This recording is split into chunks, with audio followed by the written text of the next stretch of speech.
Hey guys, my name is Dr. Alex Reynolds, and I am your professor for adolescent development for the summer session.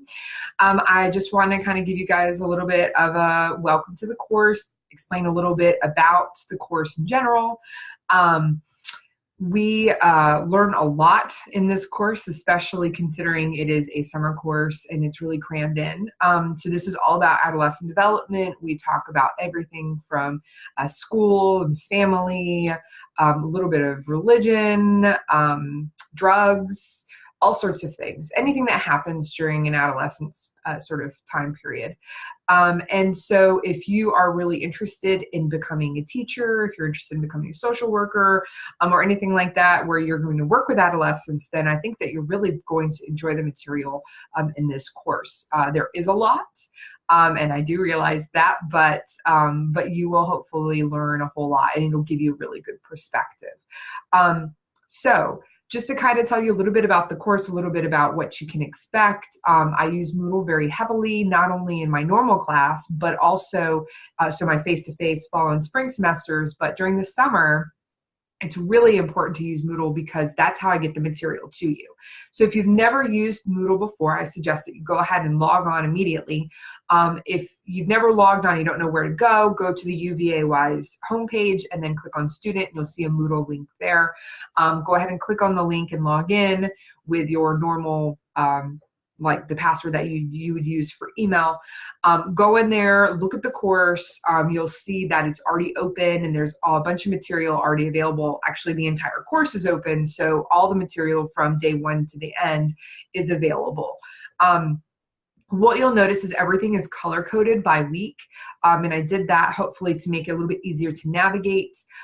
You'll see that the way that the course by week is done in terms of layout, it's sort of repeated for each week, hopefully to make it easier for you to go through and do the material. So if you'll look on there, you'll see there's a syllabus, you'll see there's a course schedule. All of that's something that you need to look at sort of the first time you log in. You'll also see a course, a series of modules. It's kind of its own course. And what it is for people who have never done an online class before, it's really interesting and helpful to complete those modules because it helps you be a really successful online student. So if you've done online classes before, you know the drill, you're familiar with it, you're fine, you don't have to worry about doing those modules. These are really, they're optional. They're for students who need to have a little bit more of assistance with being an online student. So if you even want to just click through them, you don't have to do all of them or you don't do any of them, but you can click through the ones that maybe look most interesting and see if they're worth your time. But that is available, and it's one of the first things that you'll see. You'll on the course syllabus and the course schedule, I'm going to get back into these in just a minute, but you'll see everything for the course is sort of outlined in those two documents. You'll also see that I do recommend a book, and this is a really great book. And typically what I say in my face-to-face classes is, can you survive? Can you make an A without getting the book? I give you so much material. And yes, of course, you can survive the class very easily without the book. But because this is an online course, and even though I do give you a lot of material, a lot of PowerPoints, a lot of reading, I do suggest that you purchase the book because we lack the face-to-face on the weekly or several times a week classes, you're not getting that explanation that you get typically in a face-to-face class, and a textbook can help with that. And so if you read and keep ahead, it will help you really be on top of the material. So I do suggest that you purchase the book. The bookstore has it. You can order it on Amazon. You can do older editions. That's fine. If you don't buy the book, I'm not going to check, but I do suggest that you get it just for your help, especially if this is something that you're interested in and you want to go into a field where you're working with adolescents. It helps to have extra material that you can use as a source and refer to later. Another thing that I do is I use email pretty regularly. I like to send out weekly emails or regular emails. I always send through the UVA-wise email account. So make sure that not only are you checking Moodle several times a week, but you're also checking your UVA-wise email. I do not check email or open emails from other accounts like Gmail accounts. We've been told time and time again by the university, faculty and staff have been told, do not open emails that aren't from UVA-wise accounts because it could be malicious material, and so we want to make sure that we're safe and abide by the rules. So make sure you're using your UVA-wise account to email me. If something happens, let's say you get locked out of your account, there are ways to contact me.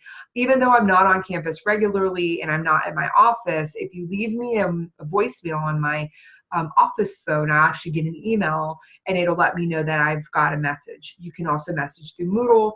You can contact the college and they can get a hold of me. So if you have any sort of emergent things and email isn't working for you, you can do that. But if you get locked out of your account, the help desk is tremendously helpful and they will get you back into your email within the day. And they're always very, very helpful with that. So make sure that you actually do, attempt to contact the help desk immediately if you have problems. Another thing that I use regularly is something called Zoom. It's an app that is very similar to Skype or FaceTime, where you can do communication through the internet. I do my virtual office hours on using Zoom. So let's say you have an issue and it's an emergent issue and you need to meet with me the next day and I won't be on campus, then I can sort of meet with you through the internet using Zoom. If you want to talk with me about anything and we can't seem to find a day that works for us to meet on campus, then we can use that. I just use them as my office hour venue. I also do something called a live lecture with Zoom, and so it's sort of a live streamed lecture. And what I do is each week I give you the opportunity to ask questions about the material for that week. And what I'll do is I will then live stream me answering those questions. So let's say I have 5 people who ask questions, and you do get extra credit for asking questions that are legit questions, not like, who is Sigmund Freud?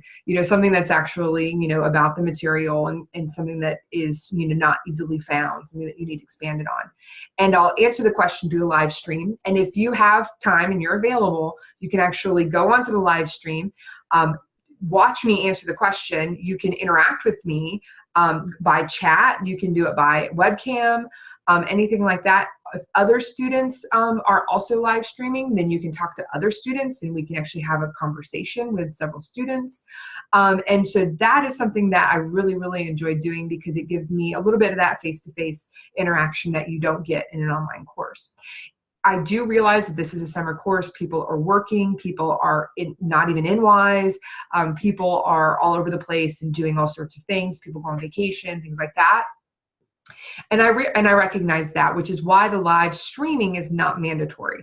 I do record all of those lectures and I do put them on Moodle and on YouTube for you to look at later. So let's say you have a question and it's really important and I answer the question, well then you can, the next day or later that night, go on and watch the recorded version. And if you have any additional questions, you can just email me and we can follow up with that. But the cool thing about doing it live stream is that if somebody else asks a question and let's say you never thought about that, then you want to expand on that, then you can ask me a question while we're talking and then, we can even go further into that. With Zoom, you don't need a profile. You really don't even need to download it. You can download it on your phone and you can live stream on your phone, but anything that I've recorded afterwards, you can just access through YouTube. But if you do want to live stream on your laptop, let's say, you can just go to Zoom's website and you don't need a profile, you don't need to download anything. You can just go and use my Zoom ID, which I will provide to you, and you can go ahead and watch there. So it's a really neat system and I've never had any major issues with it. So hopefully you guys will find it very helpful. Another thing that you'll find on the page, one of the first things that you'll see on the course schedule on the Moodle page is that you need to complete the course and the course syllabus and course schedule quiz, and you need to do an About Me post. Now, the quiz on the syllabus and course schedule is super easy. You just need to pull up the quiz and course schedule and answer the questions on the quiz. It's just to make sure that you've opened the course schedule and the quiz syllabus, and that you've gone through and read through it, that you understand the expectations, that you understand what you need to do. And you must complete this within the first week in order to stay in the course. I really need to make sure that you understand what's expected of you during the course, and I really need to make sure you're participating in a timely manner.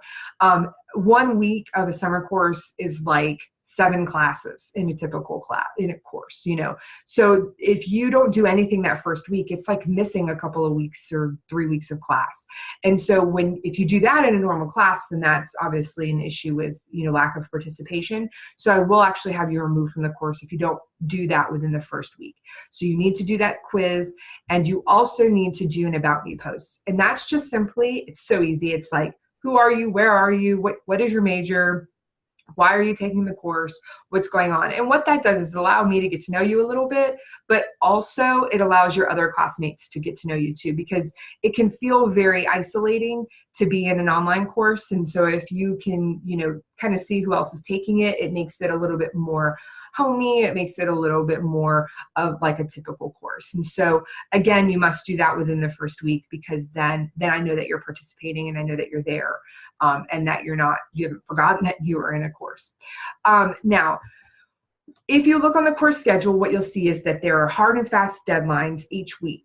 And the way that this schedule has worked for the summer is everything falls kind of on a Thursday. So all your major assignments are really due on Thursdays. So that's kind of the end of the week for you in terms of deadlines. Excuse me, what you'll find is that I have given you suggested deadlines for everything, for tests, for quizzes, for assignments, for posts, for forums. All of that is given a suggested deadline so that you can keep track and you don't get freaked out on Thursday when you realize you have everything due and a ton of stuff to read, and you don't want to give yourself anxiety. So these suggested dates I've really thought about, and I've really put in some good thought about when it makes sense for you to do these things and what will keep you ahead of the game. And so if you keep track of the suggested dates and do everything by the suggested dates, you're going to have no problem keeping track of the course. In an online course that's really self-motivated, it's very difficult sometimes to keep motivated to do all of the assignments. So what you're going to want to do is you're going to want to put all those deadlines in your phone, in your calendar, whatever it may be. Give yourself some room of the notifications, so that way it can ping on your phone, hey, you got to do this quiz. Hey, you should do this test. Hey, you should do that. And so that way you don't forget, and by the end of the course you realize that you've forgotten that you were taking a summer class. So like I said, everything has a hard and fast deadline. Most of it's Thursday, but those suggested dates will help you a lot keeping track of the course. Everything is loaded on Moodles from the day one to the end of the class. And what you'll find is that you can open up anything and complete it ahead of time. And I do encourage working ahead. However, I would caution from working too far in ahead, because if you do have questions, I only do those question forums, those live lectures, as the week progresses. So if you have questions and you want me to answer them during the live lecture, you're going to have to sort of wait until that material is it's available, but available for me to communicate to you guys. So that's the only sort of caution about working ahead. But for everything else, that if you seem to get it and there's no issues, and you've looked at all the PowerPoints and you've looked at the videos and the readings and you're like, I get this, I'm good, then work ahead. If there's an assignment that you want to get started on it. Go ahead. I really highly encourage that. Because everything is available to you, because you can go ahead and work ahead, I cannot accept any late work. So you want to make sure that you stay on those deadlines. There's only if it's a super extenuating circumstance, then we can talk about what's going on. But if you're on vacation, if you forgot about something, that I can't accept it late. You're going to have to, that's something that you're going to end up getting a 0 on. So you want to make sure that you get ahead of the game so that you don't come into that issue. I'm available through email. I'm available through Zoom. I will be on campus, but I won't be on regularly. I may be on about once a week, if that. So if you need to talk with me, make sure that you let me know. And I'm happy to communicate with you. I will be sort of everywhere in terms of the material. On the forum posts, I like to read through them, and I don't comment on every single one, but I do like to comment here and there. And I do, read through those. Some of the material that we talk about is controversial. So I do want to remind you that we're all human and to not troll anybody. And none of the posts are anonymous, so everyone knows who you are. And remember that you're going to see them, potentially again. So please be kind. And I do, monitor the forum posts. There's also on Moodle at the top is a guidelines to making posts, how I grade them, the rubric, so that you know exactly what kind of post you should be making. And so if you, so hopefully you guys are going to enjoy the course and enjoy the material. I know that this is a really fun course, and I really like reading through all of everybody's ideas and how people are interpreting the material.